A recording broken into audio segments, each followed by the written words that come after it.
जय माता दी साथियों, कैसे हैं आप सब? ये बताने के लिए कमेंट बॉक्स में जय माता दी ज़रूर लिखें। तो मैं हूं चित्रा झा और एक बार फिर से आप सबका स्वागत करती हूं, अभिनंदन करती हूं आपके अपने यूट्यूब चैनल में। तो साथियों, जैसा कि आप सब जानते ही हैं कि नवरात्रे चल रहे हैं। तो नवरात्रे में ऐसा माना जाता है कि माता रानी पृथ्वी पर वास करती हैं। तो माता के सभी भक्त उनको प्रसन्न करने के लिए, उनका आशीर्वाद पाने के लिए, अपनी मनोकामनाओं को पूर्ण कराने के लिए अथक प्रयास करते हैं, व्रत उपवास करते हैं। उनको तरह तरह के जिस तरह से उनकी सेवा कर पाते हैं उस तरह से उनकी सेवा करते हैं। तो ऐसे कौन से कार्य करना चाहिए जिससे माता रानी शीघ्र हमसे प्रसन्न हो जाएं, हमारी मनोकामना पूर्ण कर दें।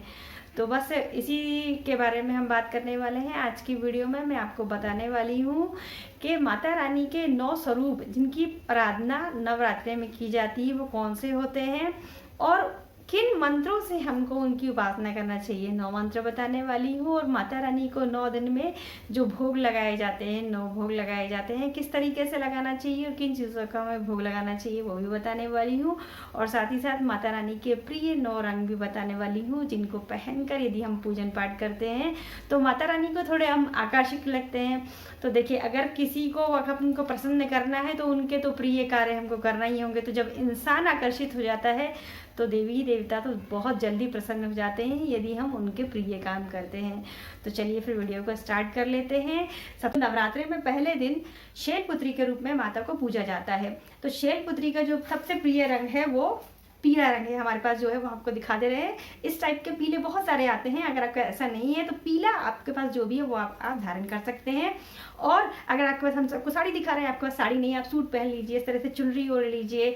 अगर पूरा प्योर पीला नहीं है तो किसी कॉम्बिनेशन में, जैसे अभी आपको हम साड़ी दिखा रहे हैं ऐसा कॉम्बिनेशन में है, कुछ प्रिंट है, तो भी आप उसे धारण कर सकते हैं। और आपने जैसे एक बार साड़ी पहन ली तो ऐसा नहीं है कि आपको नया पहनना है, आप धुला हुआ भी पहन सकते हैं। स्वच्छ साफ सुथरा होना चाहिए। और इस साड़ी को जैसे अभी हम आज पीले दिन में पहन लिया, पिंक वाले दिन जिस दिन गुलाबी पहनना है उस दिन भी पहन सकते हैं। ज़रूरी नहीं होता कि एक साड़ी को हम दोबारा उपयोग नहीं कर सकते हैं। तो ये मन में संशय नहीं लाना चाहिए कि हमको हर बार नया कपड़ा चाहिए। अच्छा, माता शैलपुत्री को पीला कलर पसंद है तो उन्हें पीले पुष्प अर्पित कीजिए। और उनको जो भोग लगाया जाता है वो घी का लगाया जाता है। तो आप ये भी समझ लीजिए कि आपको भोग कब रखना चाहिए, कैसे उनको भोग लगाना चाहिए। तो जब आप सुबह में पूजन करें, शाम में पूजन करें, तो पूजा में आप उनका श्रृंगार अर्पित कीजिए। उनका स्नान वगैरह के भाव से आप जो भी जल छीटा दे दीजिए, श्रृंगार अर्पित कर लीजिए, पुष्प अर्पित कर लीजिए। उसके बाद में आपको भोग लगाना होता है। तो जब आप भोग रखते हैं तो भोग के साथ में आपको जल अवश्य रखना चाहिए, फिर घंटी बजा देनी चाहिए। उसके बाद में आपको आपका पाठ वगैरह जो आप कर रहे हैं, ग्यारह दे रहे हैं, वो दीजिए, हवन कीजिए। उसके बाद में फिर आरती कर लीजिए। और जब आप आरती करें तो जब वहाँ से हट रहे हैं, पाठ वगैरह सब हो गया आपका कंप्लीट, तो जब आप हट रहे हैं तब वहाँ से हमें भोग भी उठा लेना चाहिए। तब हम पहले दिन तो घी का भोग लगाएंगे। तो जो घी आपने लगाया है भोग में तो उसे आपको खाना भी है। जो भी दिन जिस भी दिन आप जिस चीज़ का भोग लगा रहे हैं, जब भी भोग लगा रहे हैं, आपको वो खाना भी है। खुद भी खाइए और सबको भी खिलाइए, ठीक है ना। तो जब घी ऐसी चीज़ होता है खाया नहीं जा सकता, तो उसका उपयोग आप किसी खाने की चीज़ में भी कर लीजिए। बनाना है कुछ फलार वगैरह तो उसमें आप डाल करके आप उसका उपयोग कर सकते हैं। बस सात्विक चीज़ों में ही हमको डालकर खाना चाहिए, ठीक है। और जिस मंत्र का आपको जप करना चाहिए वो मंत्र बताने से पहले आपको बता दें कि मंत्र आपको कब बोलना है, कितनी बार बोलना है और कैसे बोलना है।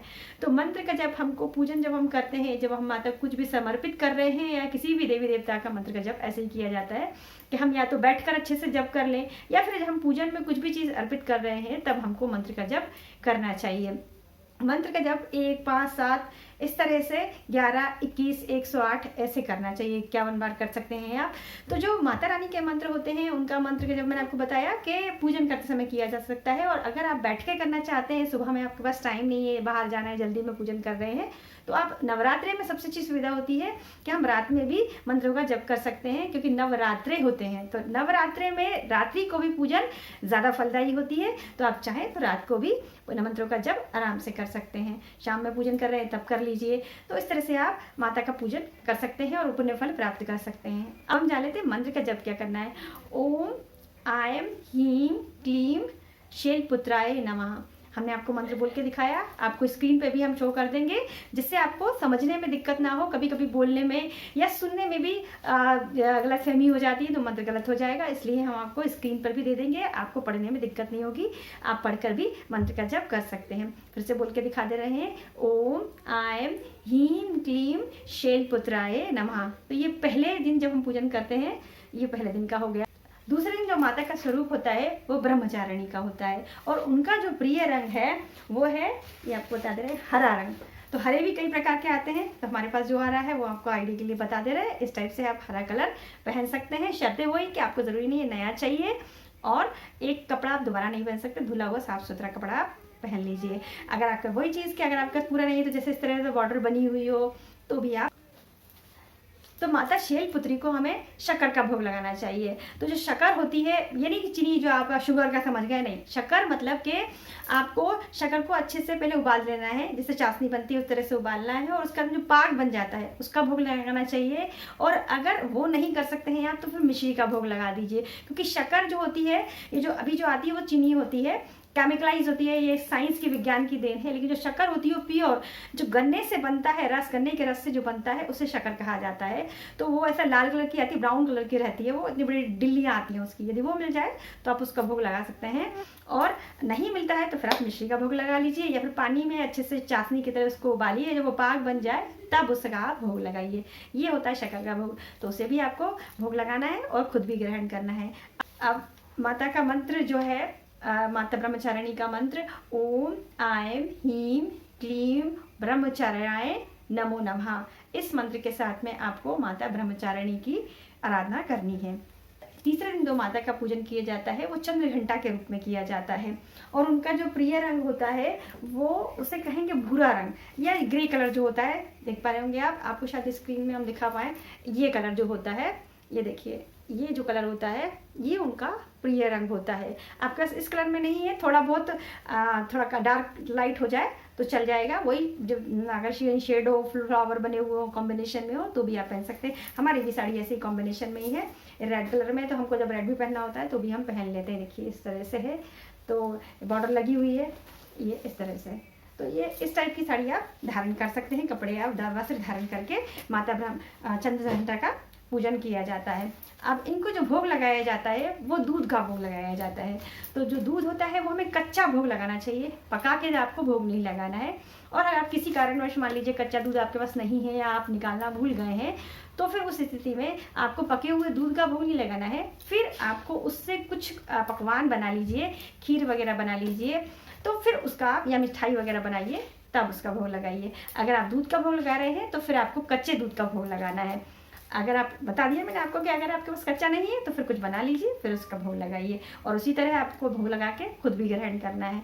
तो ग्रहण जब भी आप भोग लगाएं तो पानी के साथ में भोग लगाएं। दूध भी आप रख रहे हैं तो भी आप पानी ज़रूर रखिए और घंटी बजाइए। उसके बाद में खुद भी ग्रहण करिए और सबको भी ग्रहण करवाइए। तो माता जितना घंटा का जप करते समय, पूजन करते समय हमको मंत्र जब बोलना चाहिए, ओम ऐं ह्रीं क्लीं चंद्रघंटाय नमो नमः। इस मंत्र के साथ हमको माता चंद्रघंटा का तीसरे दिवस वाले दिन पूजन करना चाहिए। चौथे दिन जब हम पूजन करते हैं तो माता का पूजन कुष्मांडा के रूप में होता है, और जो उनका प्रिय रंग है वो है नारंगी कलर। तो नारंगी मतलब कि ऑरेंज कलर जो होता है वो उनको बहुत अच्छा लगता है, ये उनका प्रिय कलर है। ये आप देख पा रहे होंगे, आपको थोड़ा सा गोल्डन दिख रहा होगा शायद कैमरे में, लेकिन ये उनका प्रिय रंग है। आपको इस टाइप में मिल जाए, थोड़ा बहुत लाइट मिल जाए, वो हमने आपको दिखाया ऑरेंज जैसा, वो भी आप धारण कर सकते हैं, ठीक है ना। और इनको जो भोग लगाया जाता है वो मालपुए का भोग लगाया जाता है। तो मालपुए आप समझ सकते हैं कि अन्न से बनता है, मतलब आटे या फिर मैदे से बनाए जाते हैं मालपुए। तो मालपुए का आप भोग लगा रहे हैं तो उसे आपको ग्रहण नहीं करना है यदि आपने व्रत रखा हुआ है। तो अनाज खाएंगे तो आपका व्रत टूट जाएगा। तो इसलिए आप जो लोग व्रत नहीं रखे हैं उन्हें खिलाइए। माता का भोग हम लगा सकते हैं, लेकिन आपको खुद ग्रहण उसे नहीं करना है। नहीं तो आप सोचे कि व्रत है तो भाई आप भोग लगा रहे हैं तो खुद भी खाना हमने आपको बता दिया, इसलिए आपको बताया जा रहा है कि आपको उस दिन, जिस दिन आप मालपुए का भोग लगा रहे हैं, तो फिर आपको खुद ग्रहण नहीं करना है, सबको बांटना है, इतना आपको ध्यान रखना है। और जो माता का जिस मंत्र से आपको जप करना है वो भी समझ लीजिए। आपको ओम ऐं ह्रीं क्लीं कुष्मांडाय नमो नमः बोलते हुए माता का जप करना है, उनकी पूजन और आराधना करनी है। अब हम आते हैं 5वें दिन पे। तो 5वें दिन जब माता का, साड़ी रख दे रहे हैं, 5वें दिन जब हम माता का पूजन करते हैं तो माता स्कंद माता के रूप में माता का पूजन किया जाता है।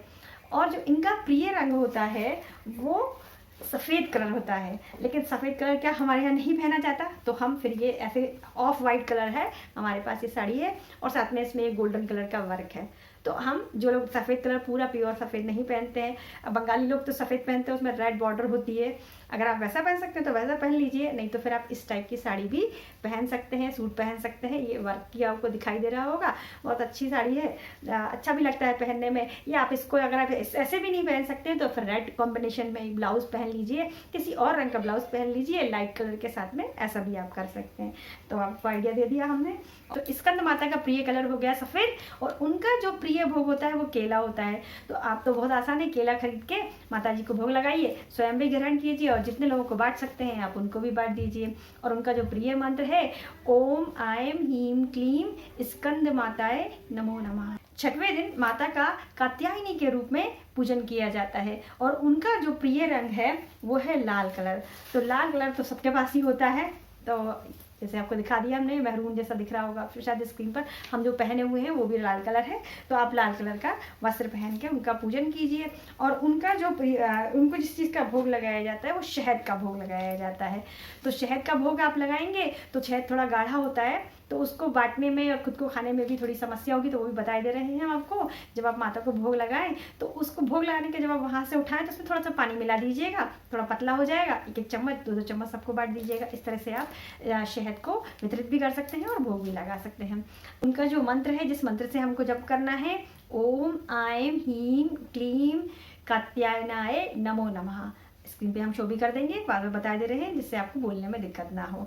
अब सातवें दिन माता को काल रात्रि के रूप में उन्हें पूजा जाता है, और उनका जो प्रिय रंग है वो है नीला कलर। तो नीला देखिए, हमारे पास ये 2 ही साड़ियाँ आपको दिखा दे रहे हैं, ये देखिए इससे बॉर्डर भी है। हमारे यहाँ पूरा प्योर नीला नहीं पहना जाता है, इसलिए हमारे पास हमने ये साड़ी निकाली हुई है।